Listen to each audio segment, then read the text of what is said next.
Hey there, stand-up listeners. If you like what you hear on this podcast, but not sure how to make it even more enjoyable, we have a solution. Sign up to become a stand-up Patreon member.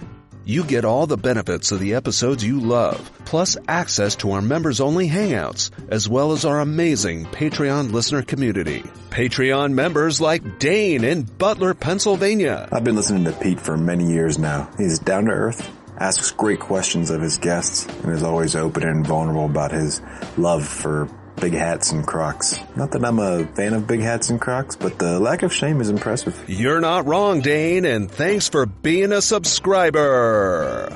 Go to patreon.com/Pete Dominic or visit the show's website at standupwithpete.com and click on the big red button that says Support Stand Up. Hello to the stand-up community and happy Thursday. If you're a subscriber, and thank you to Dane Winkler and Pete Coe for that promo, then you should be getting an invitation along with the show today and every day around midnight that says, here's the link to the hangout. I hope to see you tonight. Joining me on the program today, David Rothkopf. My conversation with him begins at 25 minutes in. If you want to skip ahead and skip the news for any reason, but this is the best news recap in all of daily podcast land. I choose the stories I think are the most impactful to you around the world and especially in our country and edit it all together real nice-like for you. Get it up most Mondays through Thursdays by midnight, starting with a whole bunch of headlines and maybe some commentary, some light commentary along with it, and of course, sound clips. Let's do it right now. Time for the stand-up news recap. And I'm always experimenting, trying new things, and the news is depressing, and I thought maybe if I played some music that's kind of happy-ish, I don't know, this music bed under, it would make it a little bit better to hear.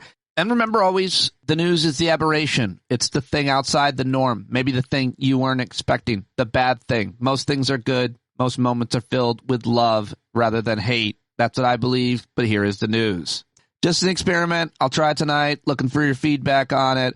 But I kind of like this. Maybe you won't, but just a little music under the news. Stop talking about it. Just do it. Okay, here we go. On day 1097 of the Biden presidency, according to WTF Just Happened Today Daily Email, President Trump asked the Supreme Court to keep his name on the Colorado ballot. President Biden will mark the third anniversary of the January 6th insurrection with a speech at a key site in the Revolutionary War. At least 6 states were forced to evacuate their state capitals after receiving bomb threats, and a federal appeals court ruled that Texas hospitals and doctors are not required to perform emergency abortions, despite the Biden administration arguing that federal guidance takes priority over state laws. Now let's head over to the New York Times, their evening email news rundown, led with the story out of Iran where a bombing killed at least 100 people. A pair of bombs exploded into a crowd of people at a commemoration for Iran's former top general. According to Iranian officials, at least 103 people were reported dead and another 211 wounded. Iran's president seemed to blame the U.S. and Israel for the attack, but analysts said that the blasts, which bore the hallmarks of terrorism, did not fit Israel's usual methods. They said that while it was too soon to tell, there were numerous possibilities for who might have attacked the cemetery, including Islamic State or Iranian separatist groups. So that was the top story at the New York Times. They're also reporting on the House Republicans who threatened to starve the federal government of funding if President Biden and Democrats failed to institute a crackdown on the flow of migrants at the U.S.-Mexico border. Border issues have become central to Republican politics. The Speaker, Mike Johnson, joined more than 60 House Republicans on a visit to the town of Eagle Pass, Texas, to raise pressure on President Biden to agree to stricter immigration policies. Of course, Congress has to pass that. There's very little that the executive branch can do, and Republicans in Congress don't want to pass anything on immigration because they want to keep it a wedge issue.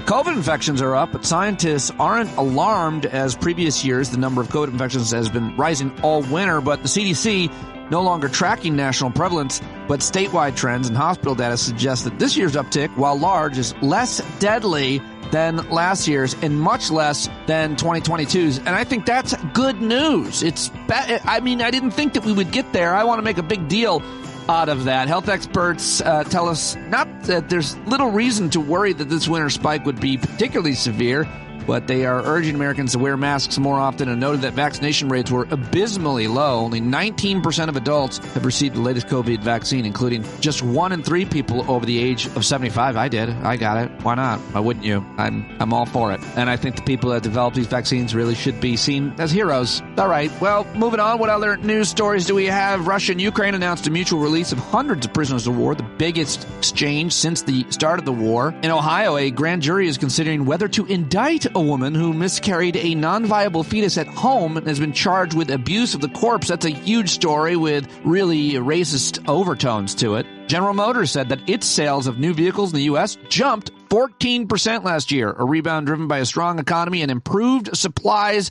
of components. How about that? In the UK, thousands of young doctors walked off the job. In England, the latest crisis for the country's beleaguered National Health Service. And how about this? The United States has reached a deal to extend its military presence at a base in Qatar for another 10 years. A source familiar with the matter telling Reuters on Tuesday the base in question is Al Udeid Air Base, which is located in the desert southwest of Doha, hosts the largest U.S. military facility in the Middle East. American military superpower not leaving the Middle East anytime soon, having a permanent base there, it would seem, in our lifetimes. And speaking of vaccines, by the way, I should have mentioned this when I mentioned the vaccines, at least 200 million people worldwide have struggled with long COVID, a slew of symptoms that can persist for months or even years after an infection.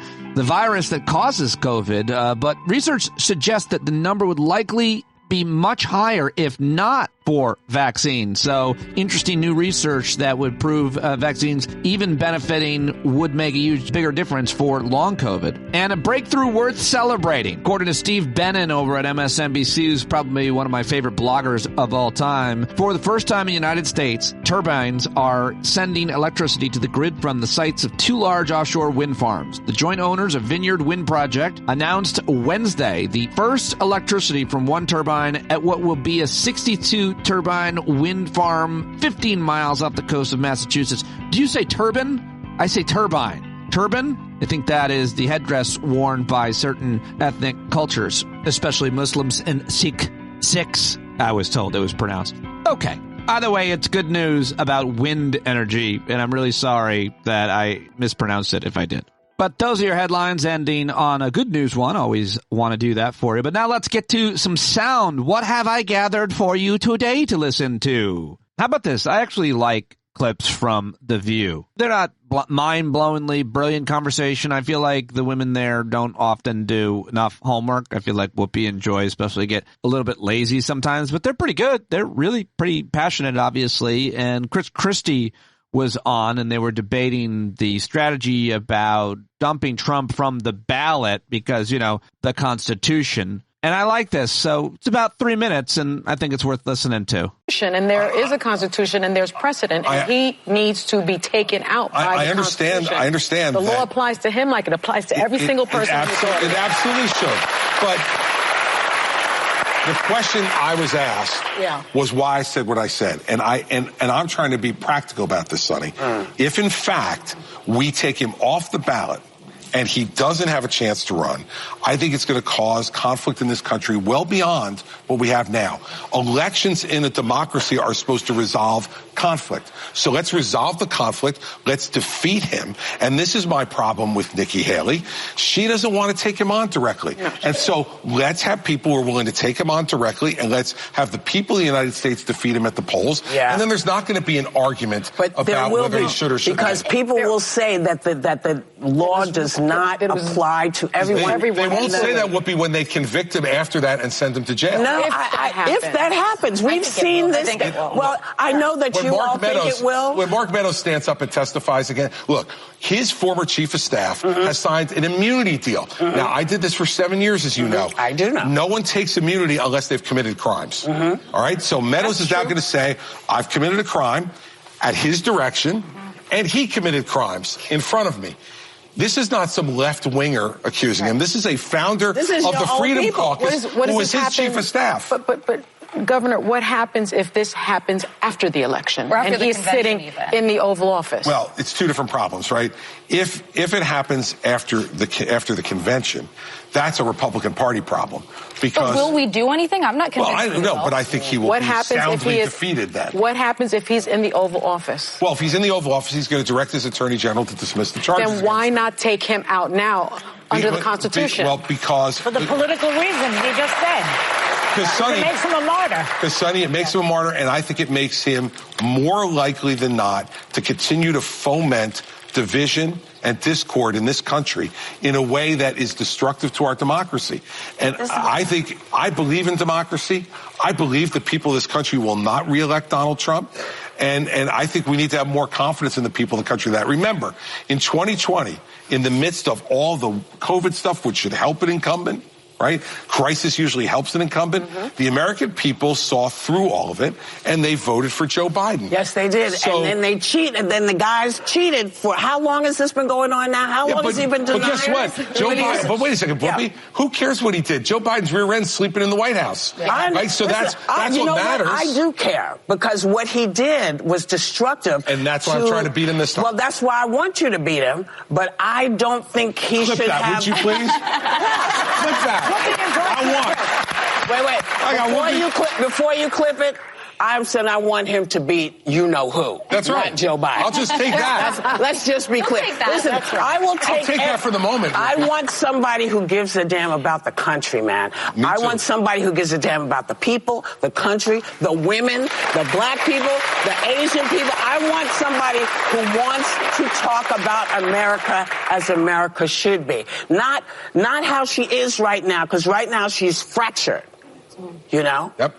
She's fractured, but there's better to be done. We'll be right back. Oh, yeah, the ladies in the View, Whoopi, wrapping it up right there. All right, now let's head over to CNN, where Jake Tapper had the new Speaker of the House, who was part of a photo op at the border with a whole bunch of other Republicans yesterday, telling lies on CNN. Jake, 7 million people have come into the country since Biden walked into the Oval Office, and that's a low estimate. Most people believe it may be twice that high. We have nearly 2 million gotaways that we know about, not to mention those who evaded capture. Over 300 known terrorists apprehended at the border trying to come in. We don't know how many evaded capture and detection. They're in the country, potentially setting up terrorist cells everywhere. Fentanyl is the #1 cause of death for Americans aged 18 to 49, flowing over the border like an open sewer. Human trafficking is the #1 business of the cartels here. Estimated, we were told today, Jake, one of the local sheriffs here, said that they believe that the cartels are making $32 million a week on trafficking human beings into the U.S. That's over $1.5 billion a year. Transnational criminal organizations, and the Biden administration seems to care nothing about it. Remember, they could issue executive orders and fix this overnight. You could reinstate the Remain in Mexico policy. You could stop the catch and release policy that the Biden administration insists upon. You could do some very important things, but they refuse to do it. So just one note on the terrorist thing. There aren't hundreds of known terrorists getting into the country. There are people whose identity have been flagged on a certain database. I just don't want people out there thinking that 200 members of Hamas have flown into the country and we don't even know about it. It's a little bit more complicated. I'm not saying that it's not serious. I'm just saying these aren't necessarily terrorists. That's the terrorist watch list, Jake. Right. It takes quite a bit to make that list, okay? These are dangerous people who are coming into the country. And that's not even the biggest dishonest moment of that interview. The more ridiculous one is that Speaker Johnson said they could issue an executive order and fix this overnight. Anyone who says the border can be solved with one simple trick they don't want you to know about is lying to you.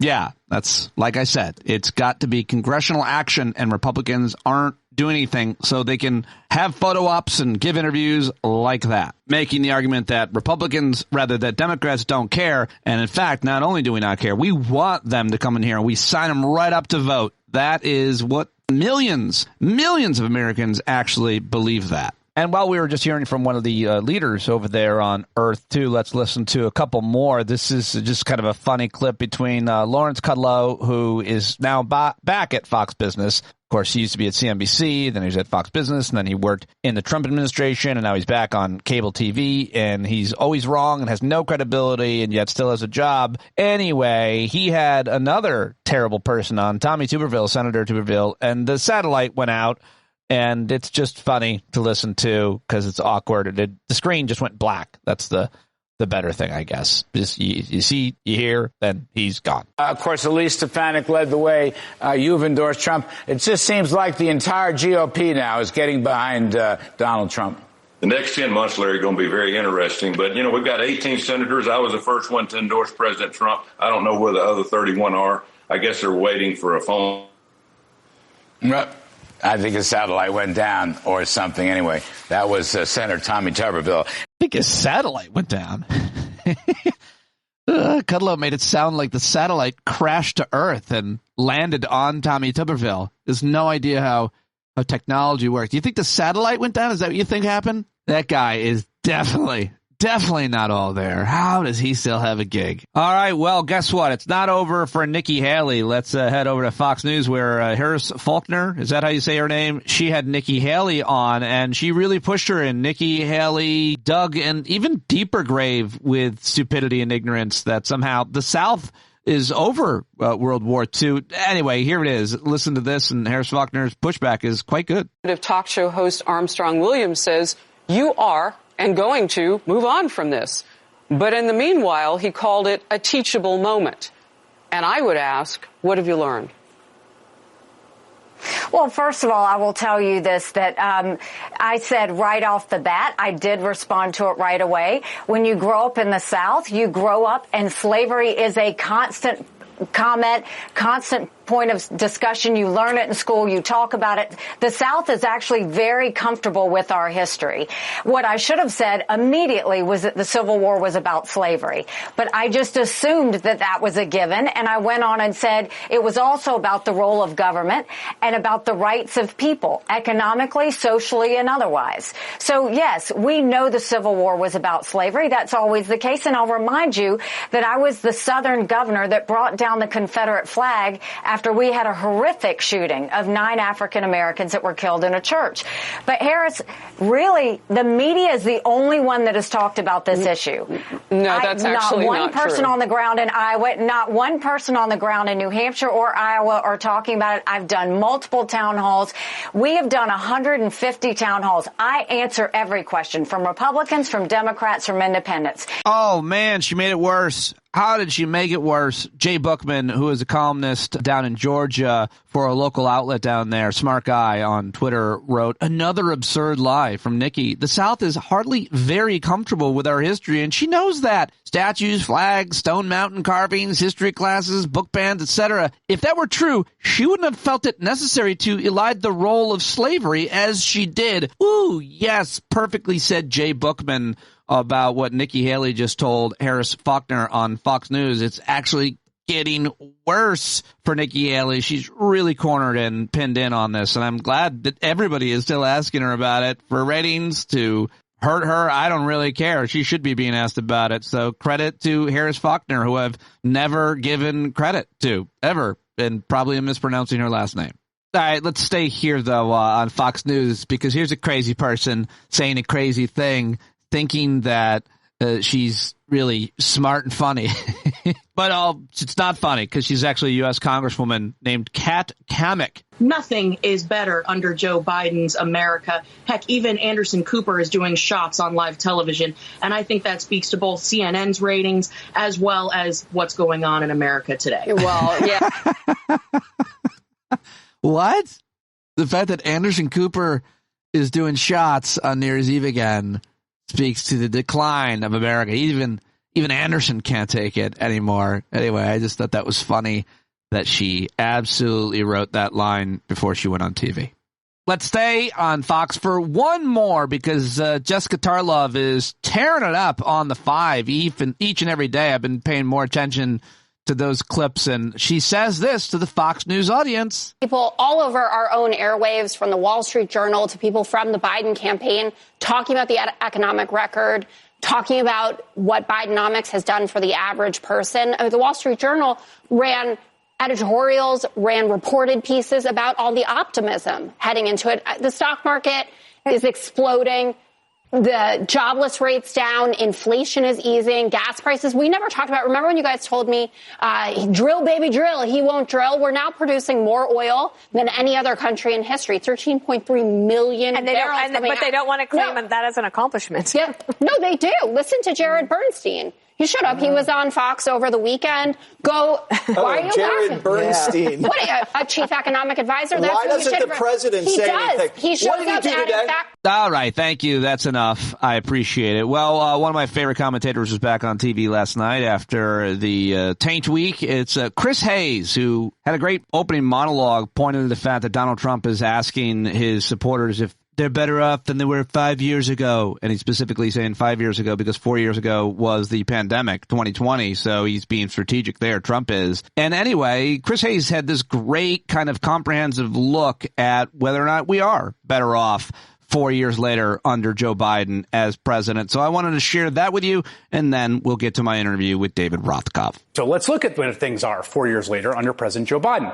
Thankfully, the worst of the pandemic is over. Even a spike in cases, as there are right around now, actually, this time of year, does not result in mass graves and morgues overflowing, in large part thanks to mass vaccination. On the economy, the country's having an incredible economic recovery, in some ways maybe the best it's ever seen. The unemployment rate has dropped below 4% and stayed there for the longest streak in literally 50 years. Job creation has exploded, as the White House touts in that chart. Look at that. That's over the course of the presidency.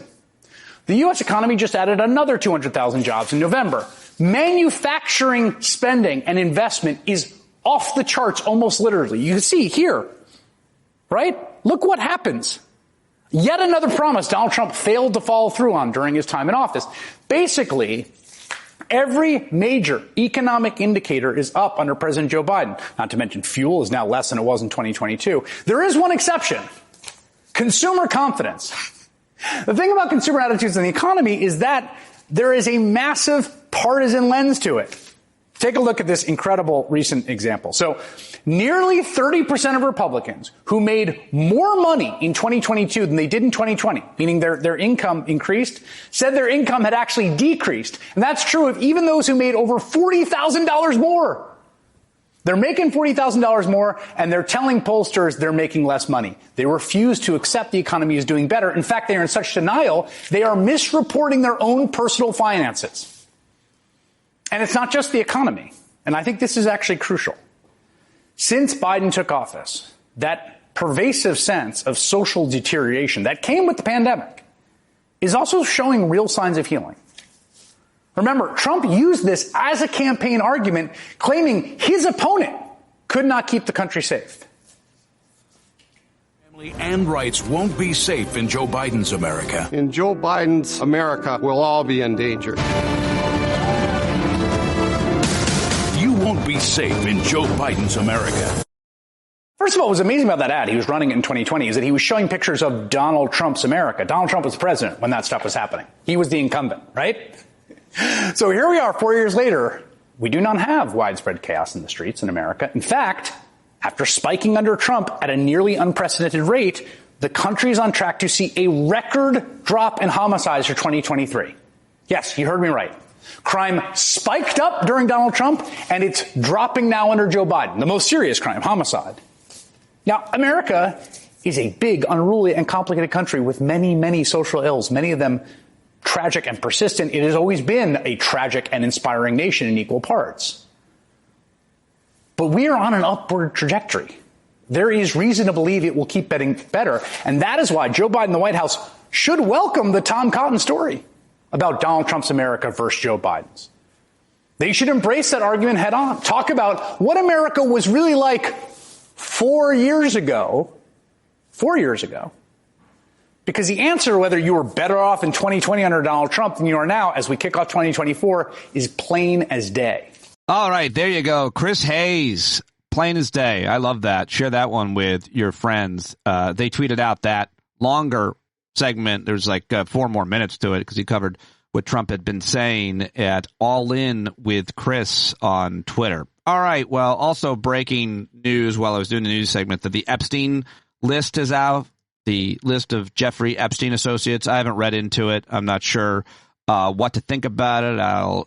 I'm sure I have more to say tomorrow, and with you at the Hangout tonight, if you're listening on Thursday the 4th. I hope to see you tonight at 8 if you're a subscriber. If not, sign up now and join us for tonight's Hangout. All right, time to get to one of my favorites, one of the smartest. He's a Daily Beast columnist. He's the host and executive producer of Deep State Radio, which has just signed a partnership with New Republic and Greg Sargent, who's hosting a new podcast for them, and it's going to be produced by David Rothkopf's Group. And I just love talking to this guy. I always do. He's become one of my favorite people to talk to. We go off on an interesting tangent about school and education and its father and standardized testing.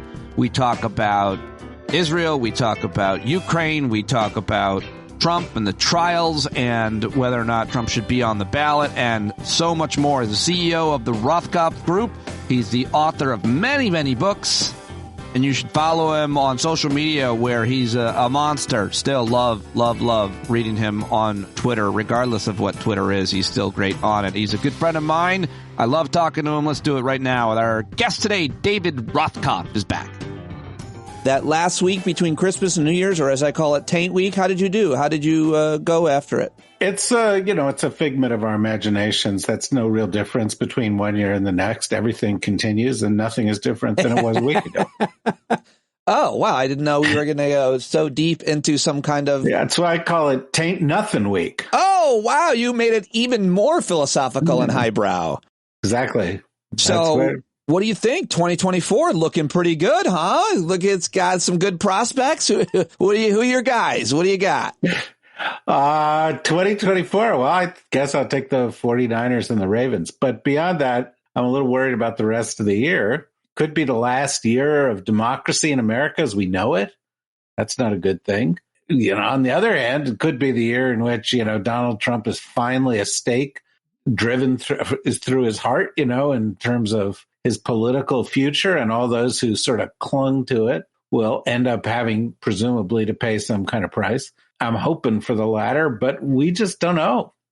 We certainly don't know. I want to know, though, what you think of what's gone on with these different Supreme Courts from Michigan to Colorado and Maine, the Secretary of State, striking him off the ballot. I feel like we don't need to talk about it that much because the Supreme Court is just going to keep him there. But I don't know. Some has changed. People have become violent. A guy showed up at the Michigan Supreme Court and shot it up. I don't know if he was prompted by Trump yet, but I'm guessing it wasn't a coincidence. What do you think of the strategy as it's played out? I talked to you about it a couple weeks ago. Anything change? Well, a couple of things. I mean, there has been violence in Michigan and in Colorado. I think in 3 different states today, there were bomb scares and other kinds of violent threats. And I think we're going to see more of that. And I think we should just sort of note this, but I think that 2024 could be a year full of unprecedented political violence in the United States because the candidate of the Republican Party leads a violent movement. He, led an insurrection. He promotes violence. It's part of fascism, but it's also part of Trumpism. And I think that could be deeply, or should be deeply concerning to everybody else. As far as the court cases, I'm one of those folks that's of the view that the Constitution is the Constitution. We honor the law. And, if somebody said, well, I have a 9-year-old niece from Austria that I'd like to have president of the United States, that's nice. But you can't be president if you're 9. You can't be president if you're born in Austria. And you can't be president of the United States if you've led an insurrection. It says it in the Constitution. And frankly, I think the Supreme Court should honor that. But we live in an era of profoundly corrupt courts that are more political than they are judicial. We have it at the Supreme Court. We saw it yesterday at the federal court that covers the District of Texas that once again, upheld these draconian laws against abortion. And, that's something else that's on the ballot this year. And I don't think we should lose sight of that. The Senate is going to be super close. What do you want to say? I saw you tweeting about that. I haven't been paying very close attention to the Senate race, the makeup, the numbers. So what are you looking at? Well, I think all the experts that I talked to suggest that the Republicans could take back the Senate. The Democratic majority is very thin. Joe Manchin is not running. Looks like the Republicans will pick up West Virginia. And so the question becomes, will the Democrats pick up anything? One can hope they will. Colin Allred in Texas against Ted Cruz, Lance Kuntz against Josh Hawley. One hopes that Mark Kelly will hold on, and so on and so forth. But if the Democrats don't hold the Senate, if there's a Republican majority, even if it's a slim one, it's going to be very, very hard to get judges approved. It could make a difference on the Supreme Court again, because the Republicans don't play fair. Right. They've established that. They don't honor their oath or their responsibility or tradition. But it could also be, Joe Biden has put more people into judiciary positions and a more diverse group of people into judiciary positions than his predecessors in these past 3 years. And that'll just stop dead in its tracks. It'll also probably be pretty hard to get people approved for his next cabinet, et cetera, because we are living in these scorched earth times. Right.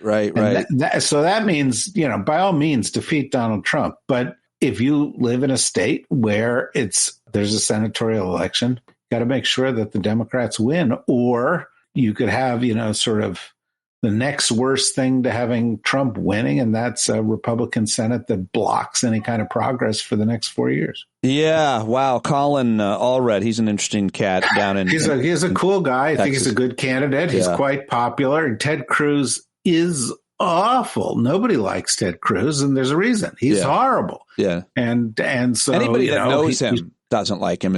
Nobody likes him. I've never seen anybody. But especially the people who know him. Yeah, and also his dog doesn't like him. Remember when he went off to Cancun and there was a picture of the dog staring out the door? How could he do that to his dog?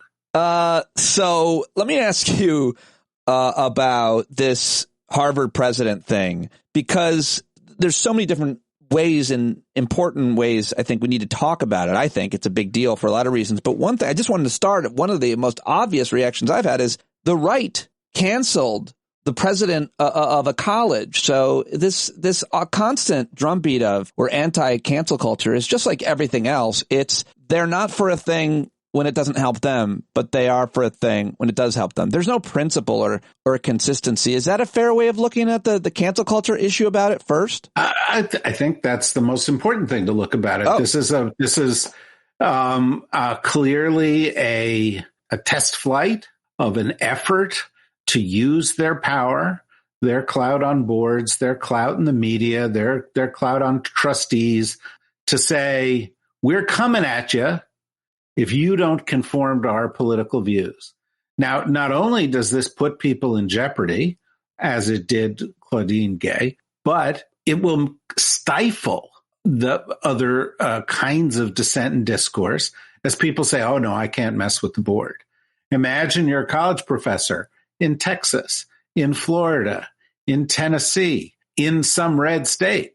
And you think, well, I'm going to, go write a paper in which I, say factually, it's probably good to preserve the woman's life when it's at risk during a pregnancy. And then they go, well, I don't know, maybe I shouldn't write that because the board's going to come after me and they're going to find a reason to get rid of me. Right. And look, if you want to try to find a reason to get rid of anybody, you're going to find a reason to get rid of them. You know that there was a review of the plagiarism accusation against Claudine Gay, in which they said they didn't feel that she plagiarized, that what she did was some sloppy footnoting, but it did not rise to the level that university sanction was called for. But that doesn't matter. It doesn't matter, frankly, if she did or she didn't. What matters is that a group of people seized on a moment, created a paper tiger around this issue of protests for Israel, started to go after some targets at Eastern universities, succeeded at the case of University of Pennsylvania, then decided to go after Claudine Gay, in part because she testified before that hearing and answered Elise Stefanik's question, by the way, properly. Context does matter. Okay. But also because she's a black woman. Right. And they don't like that. And if you look at the sort of social media response, it's all like, well, this goes to show that DEI leads to putting unqualified people into these positions, even though Claudine Gay is highly qualified, had a distinguished career, certainly is as qualified as many university presidents. But, your last point, or your first point, and the one that I'll make my last point is, I think, also super important.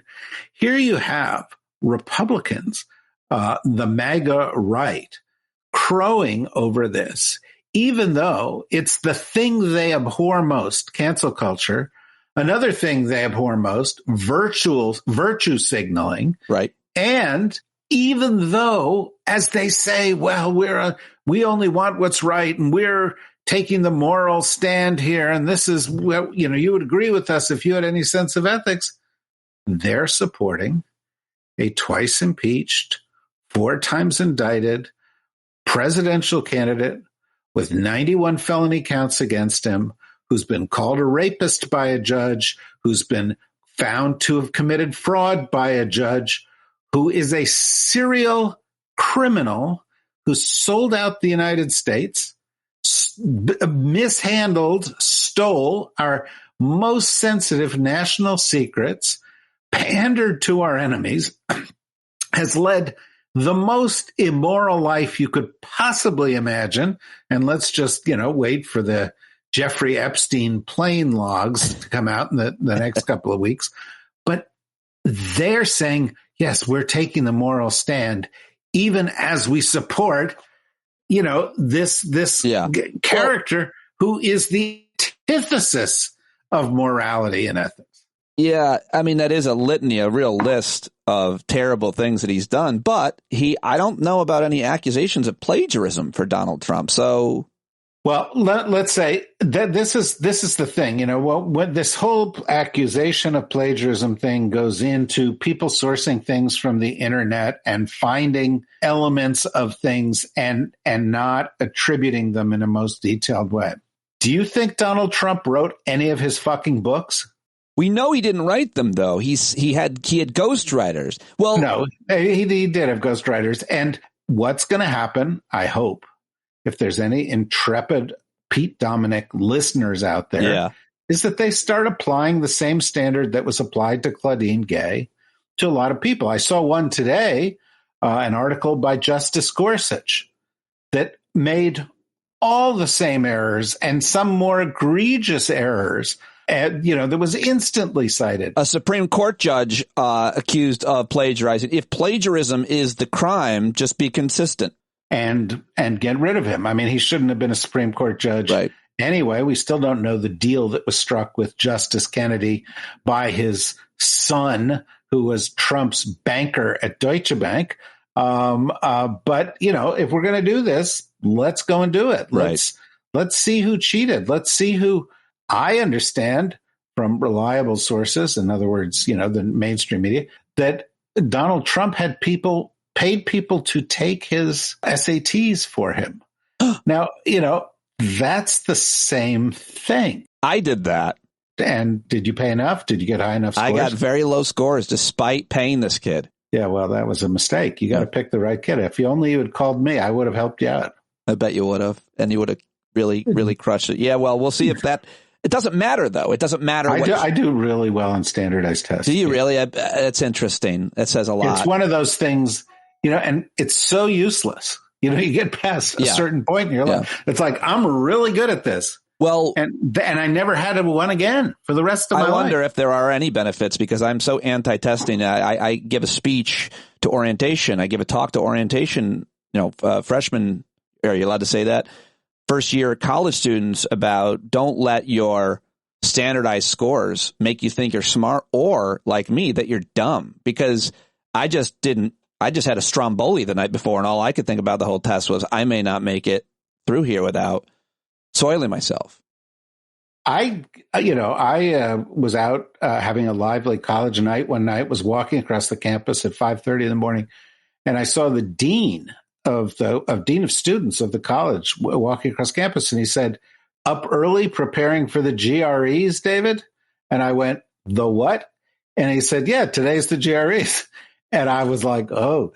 And so I went in the GREs with no sleep, and I got a perfect score, Pete. Yeah, I don't. So it's just, it's the roll of the dice and having a predisposition towards these things. I think that, I hope you'll allow me to think that because I got a perfect score, I actually am smarter. Well, I think you've shown in other ways that you're intelligent. I think your standardized test just shows that you have great memorization skills. That's a sign of intelligence, I guess. But, who needs that anymore? No, nobody does. In the age of artificial intelligence, we don't need real intelligence. You could just go and say, "Siri, who won the Peloponnesian War?" And Siri will tell you, and you don't have to read a book. Thucydides be damned. You don't need this guy. Fascinating to watch these kids navigate it all today. My daughter's in 10th grade, and the shortcuts that she's already, I can't possibly, the teachers can't keep up with them. Remember when you were in high school during the Hoover administration, but remember when you were in high school and there was a big debate whether you could use calculate. Yeah. Right. And, we are well past that now. And the reality is this, my dad was a scientist. He actually was an advisor to the Educational Testing Service. He was a scientist at Bell Telephone Laboratories. And he studied how people learn. And he had the head of the Department of Learning and Instructional Research at Bell Telephone Laboratories. And people would come up to him and say, "Well, these computers, we're in the computer age. This means everybody needs to know math and science." And he would say, "No, you don't understand." He said, "The computers actually know this stuff. The computers are going to help you do this stuff. While we need some people to know math and science, we also need, the creative capacity. We need the ability to interpret, analyze, innovate. And the computers don't do that so well." Well, they're starting to do it now, right? Better though. Oh, they're starting to do it better, and I am a believer that people are going to develop artificial intelligence to the point. And remember, we're in year one of artificial intelligence, right? Let's say in 30 or 40 years or 100 years, to the point where it's going to be indistinguishable from the creative output of regular humans. Right. I'm really excited about that, especially with my my comedy career. Well, I wish we could be talking. Have you gone on to like Chat GPT and said, "Give me some jokes"? I haven't used it. No, I should. Just see what comes out.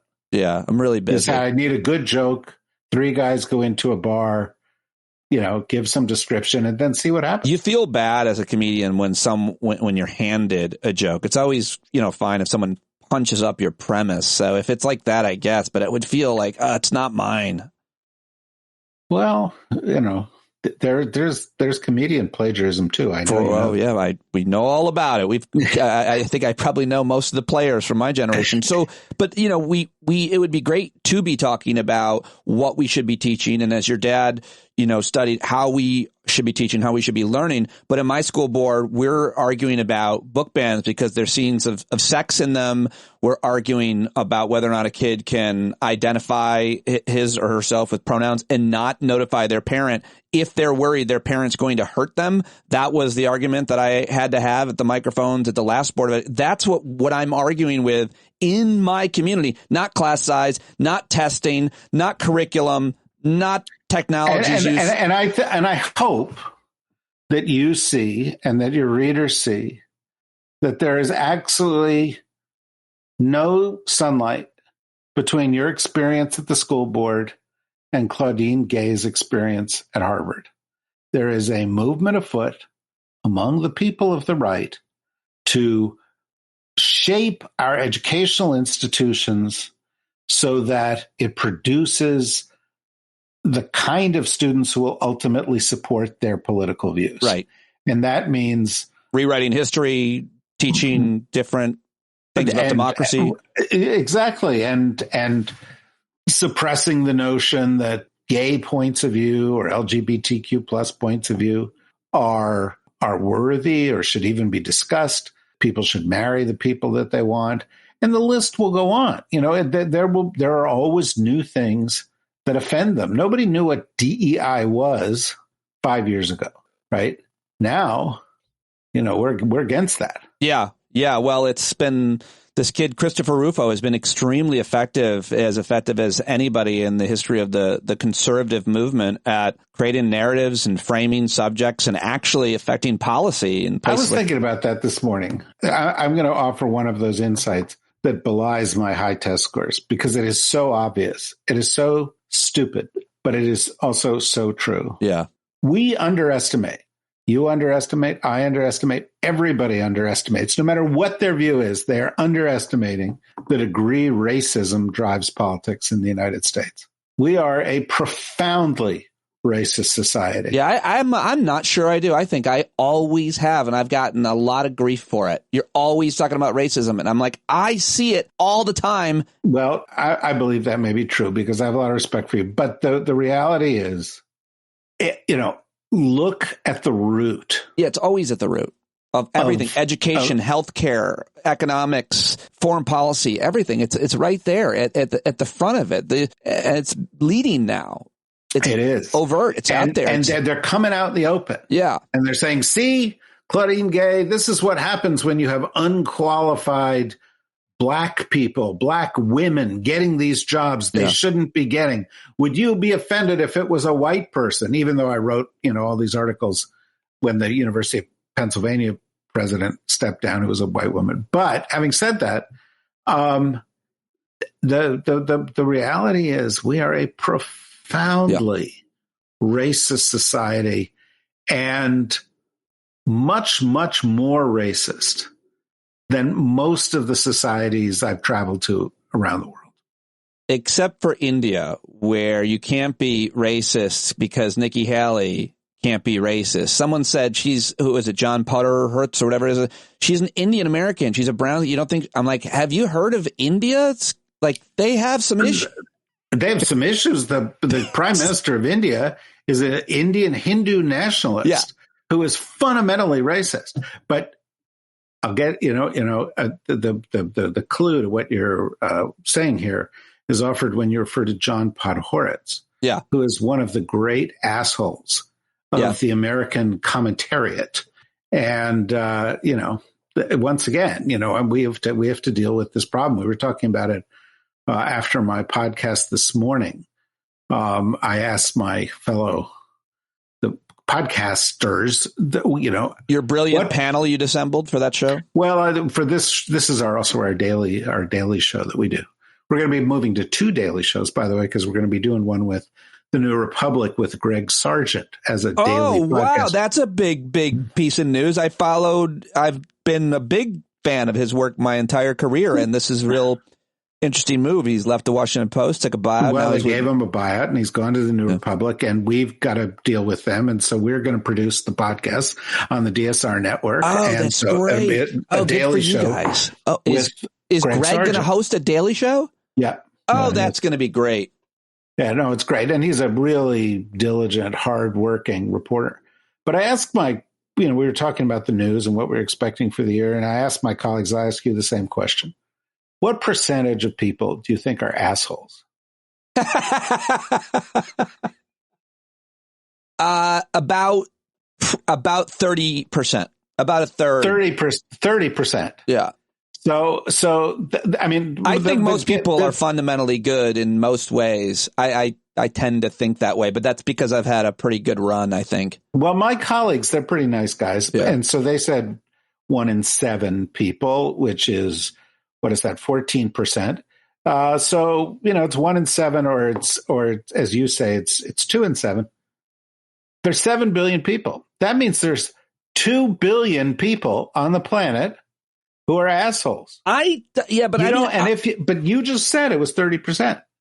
Well, I don't know what you're driving at, but I also feel like I should submit. I'm asshole adjacent. I mean, I think you can jump in and out of that category, and I think I have. Well, no, I understand, but I don't know how we're crowning. I'm not sure the criteria. If you analyze any issue that is in your mind a problem, you will find at the center of the issue either an asshole or a group of assholes. Speaking. And it's, we like to overthink these things. Yeah. But, in our daily lives, when you see somebody as an asshole, you know what you say? Going the other way. I just don't need that in my life. Yeah, that's the healthy and mature way of looking at it. Too often I have said, come on over. Let's have a chat. So you've written 2 pieces from the Daily Beast. I haven't talked to you. I hadn't talked to you. Actually, I reached out to you during Taint Week. You said, no. I wanted to be with my family. You said to me, no. And I'm sorry. My family was here. I have a grandchild, a tiny. I said I'd like to spend more time with my family, and then. Sorry. I'm sorry. I wanted around. Time stopped. I should put you ahead of them, but sometimes I see a thing. You should, and I hear a thing, and I'm like, I wonder what Rothkopf thinks. So do you have a hot take, or is it a longer take, or is it how big of an issue is the Nikki Haley doesn't know how to answer a question about what caused the Civil War? Because that's the thing. I thought I was like, I wonder what Rothkopf. And I think it shouldn't be a surprise, right? I mean, she's been answering these questions wrong for a long time. She's pandering to a racist base. And if you pander to a racist base, John Podhoretz notwithstanding, you're a racist. And, you are practicing racism. Whether you're believing it or not is quite another matter. If you are a person of color, like she is, a woman of color, it's particularly cynical. And she has been particularly cynical her entire career. So it shouldn't surprise anybody. It was a bigger surprise that she goes to Iowa and says that she was glad to be at the home of the greatest basketball player in the world, Caitlin Collins, the CNN anchor, as opposed to Caitlin Clark. Yeah, I forgave her for that. Yeah, well, Iowa might not. Iowans won't. Yeah, she's a hero she's right now, she's a hero. She's currently a hero. She's not like a past Iowan hero that she messed up. She's like the hottest athlete, not female athlete, not like hot, like attract. I'm not talking about, everybody know what I meant. She's very popular and she got the name wrong. Okay. Well, you have been writing and talking obviously a lot about the Middle East. You've got a controversial piece that you published over at Haaretz, an opinion piece, as well as writing at the Daily Beast about the relationship between Bibi and Joe Biden, President Biden, and our support for Israel, continued support. Yesterday, Senator Bernie Sanders, Jewish American, I think his parents weren't they victims of the Holocaust, or his family certainly. He's been very sensitive to the issue for his whole life, but he's saying we can't just give them a blank check. Where do you see this conflict today? You've been writing and talking a lot about it here at the first week of January. This war obviously began this iteration in early October with the Hamas. I wrote an article on October 8th. The day after October 7th, in which I said the United States can't give Israel a blank check. Right. And I think the United States went in and they said, no, we're going to guide them in the right direction. We're going to use our closeness to them to help influence this. And what they found is what you could have predicted, which is that Bibi Netanyahu and the extremists in Bibi Netanyahu's government were ignoring them, not listening to them. And now it's getting to a point where something's got to give, because not only are there 22,000 dead in Gaza and 60,000 injured, literally virtually every single human being who lives in Gaza has been forced to leave their homes, dislocated from their homes, over 100,000 buildings damaged or destroyed. Not only has all of that happened, but yesterday you had senior ministers in the Netanyahu government talking again about relocating these people to Africa or to someplace else, essentially arguing for ethnic cleansing. We're going to kill some of them, we're going to destroy their homes, and then we're going to move them out of our country, and then we can have this land. It is absolutely intolerable to any civilized country. The United States, senior officials from the United States, including the UN ambassador, spoke out against it. The United States issued a statement against it. But if there is one move to do this, the United States is going to have to do the thing it should have done weeks ago. It's going to have to say, no mas, no more aid, no more support. We don't have your back on this, and we are going to use our power as an influential nation to stop you from doing it. Because you can be a supporter of Israel, you can love the people of Israel, you can love the idea of Israel, and you can be appalled by this government and oppose its policies. And in fact, I would argue, if you really cared about the future of Israel, you are obligated to oppose the policies of this incredibly destructive, corrupt, and brutal Netanyahu administration. Yeah, very well said. Finally, I do have to ask you about Ukraine, too, because you wrote a really great piece about how much damage has been done over at the Beast. The Republican refusal to fund Ukraine's defense is an absolute scandal. Everybody should read this, but you say MAGA leaders have made it crystal clear. They don't care about protecting our European allies. They don't care about defending democracy. They don't care about the hundreds of thousands of victims of Russian aggression, the dead, the wounded, the kidnapped, the homeless, the displaced, the children who have been consigned to a life of terror because of the monster in the Kremlin. They don't care about that substantial majorities in Congress support the president's proposal. They don't care about the amount of aid we are providing Ukraine is less than 1% of the federal budget. They don't care that from a defense perspective, our support for Ukraine has probably generated the greatest return on investment of any in our history. That's just part of what you write about this being a real scandal.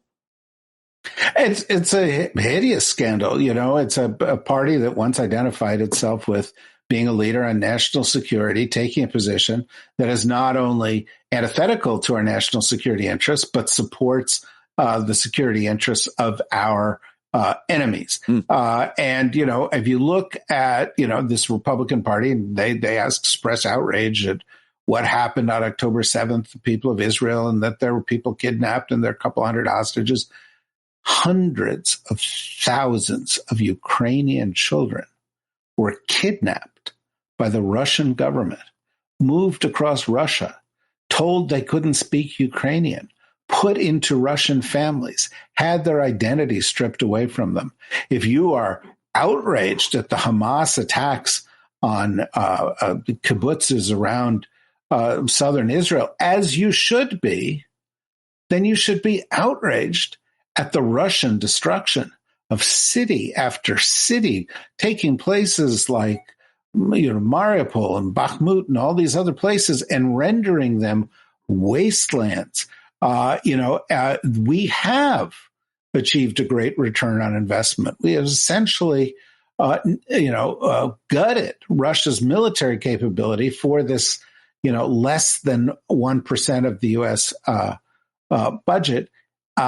And we have an opportunity to send a message to Russia, which is constantly talking about next we will do the Baltics, or next we will do Poland, or next we must take another strike against NATO, to send a message to them that no, this stops here.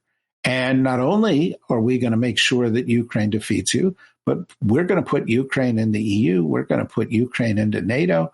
This is all going to be part of an alliance which opposes this kind of aggression and wanton brutality and violation of the laws of war.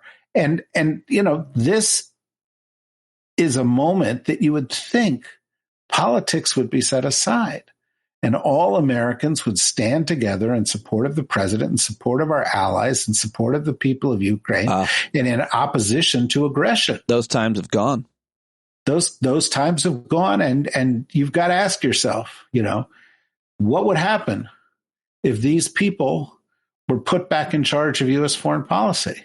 And you know the answer. You know the answer. And that is, if Donald Trump is reelected president of the United States, he's going to do what he did for the 4 years he was president. And that is nothing to stop the Russians and plenty to help the Russians. Right.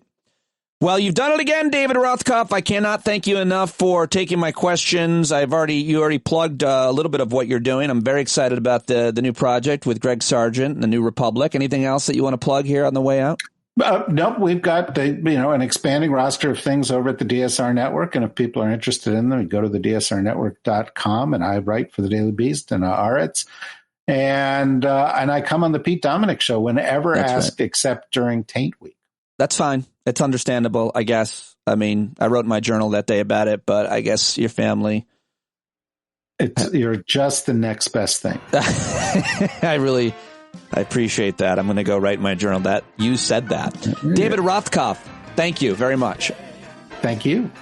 Well, there you go, everybody. David Rothkopf, always one of the greats. I love talking to him. I always learn a lot from his perspective, from his writing, from his journalism, and his podcast. Go subscribe to Deep State Radio right now. That's all I've got for you. I hope to see you at tonight's Hangout. I hope to see you out in Vegas, March 22nd, March 23rd, with John Carroll, who plays us in and out each and every day. Let me know what you thought about that music bed under the news, or if I'm just a douchebag. Love you, bumblebees, here at the very, very end. Be the change you want to see. And whatever's going on in your life, no, it's temporary. Everything is impermanence. You're just a river flowing, and I'm psyched to be on it with you.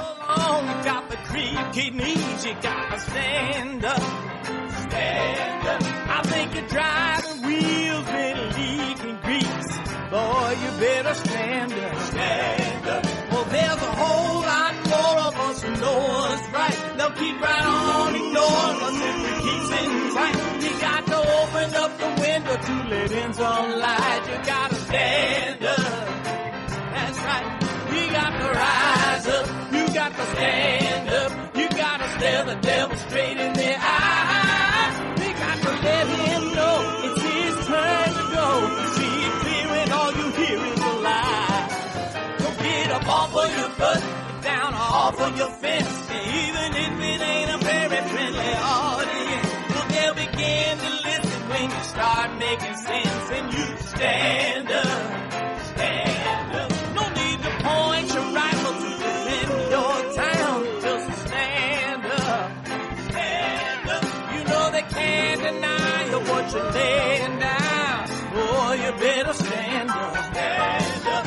Show your face of every color, yellow, black, red, and brown. She's the place where every lost child will finally be found. There's only one thing to do before we stand our ground, and that's stand up, stand up. Well, the founding fathers saw a land for all. They had to stand up, they had to stand up. They had a keen imagination for a crystal ball, drawing all the plans of a stand up. But all they had to go on was the time they were in, with other causes for laws, and since they weren't even sin, they knew that change was gonna come before the change could begin. They had to stand up. All right, they had to stand up. We got to stand up. We got to look the devil square in the eye. We gotta let him know it's his time to go, and make it clear when all we hear is a lie. Why you lying awake wondering where the money all went? It'll be the cost of freedom that'll go unspent. You can see him flee the scene of that experiment if you stand up. All right. We got to speak up, we got to reach up, and raise your voice in every way you know how. Don't be toes up, you got to show up. Ain't no better time to do it but now. No need to pledge allegiance to no wanton tribe. Rise up, show obedience to the voice inside, and listen well and it'll tell you not to run and hide. It says stand up.